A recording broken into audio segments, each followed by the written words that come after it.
As of their performance in 2013 in Antarctica, Metallica is the only band in the world to have played in all 7 continents, which is pretty cool. I mean, like, no other band shares that stat with them. But what if you were scrolling through Facebook or Instagram one day and you saw that your favorite band was getting ready to exceed that achievement and push the envelope even farther? What if Metallica was gearing up to play in a galaxy far, far away? Huh?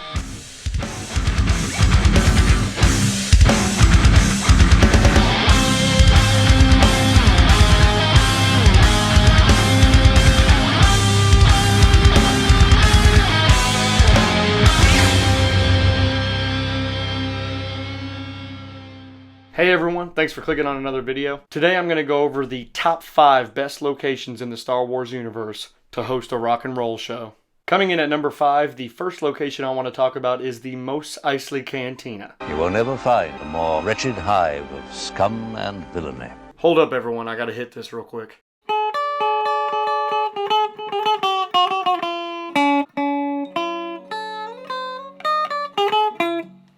You suck!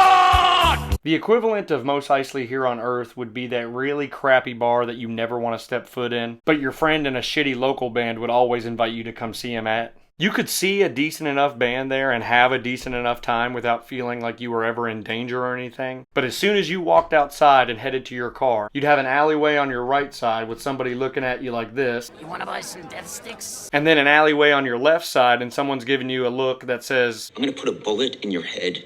It's the kind of place where you would probably hit the lock button on your keys an almost inappropriate amount of times.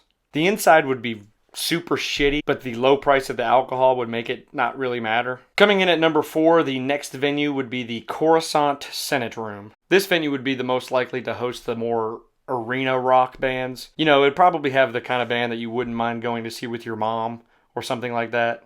Not gonna lie though, it would be pretty cool to see a cheesy 80s band play there. They could like rise up in the middle section and maybe it's like constantly being rearranged so that like the guitar solo has the spotlight or the drum solo has the spotlight. Probably wouldn't have to be too worried about running into trouble or danger or anything, much like the last place. But I would still keep my ears open because as soon as you hear, "Do you ever hear the tragedy?" then you should probably go run and hide. Coming in at number 3 would be the Boonta Eve Classic Pod Racing Track. It would be really cool to see a music festival like Louder Than Life or Sonic Temple set up stages on the actual pod racing track. You have the bleachers already there and everybody can just kind of sift through. Damn, that's a good idea. The only thing that would be sketchy about a music festival here is that it would still probably be put on by the Hutts. And I've just never really trusted those nasty little guys. Where do you think that the best place in the Star Wars universe would be to host a rock and roll show? Leatherack. I'll meet you at the rendezvous point on Leatherack. Coming in at number 2, the Geonosis Arena. I mean, come on. This place was made to host a metal show. You could have a setup like the Snake Pit stage that Metallica has had for the longest time. Even when I was like super young watching Attack of the Clones, I would always think to myself that that would be such a cool place to see a band play live. You know, just without the giant Acklay, Nexu, or Reek. Could probably go without these separatist meetings going on backstage too. But then again, it might just be more entertaining to keep those things in there. Coming in at number 1, my pick for the best place in the Star Wars galaxy to host a rock and roll show would be Jabba's Palace.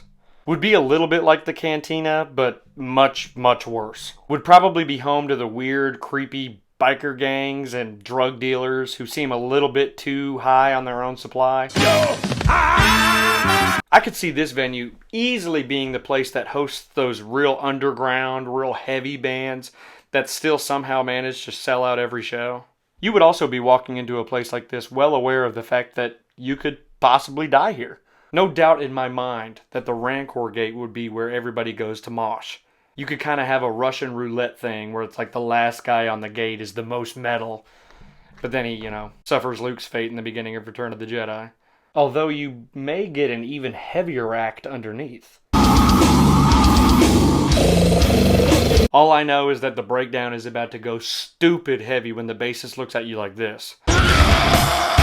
Guys, thanks for watching another video. If you haven't seen my other 2 videos, go check those out and hit like and subscribe. I'll see you all again soon on another episode of The Metalhead Jedi.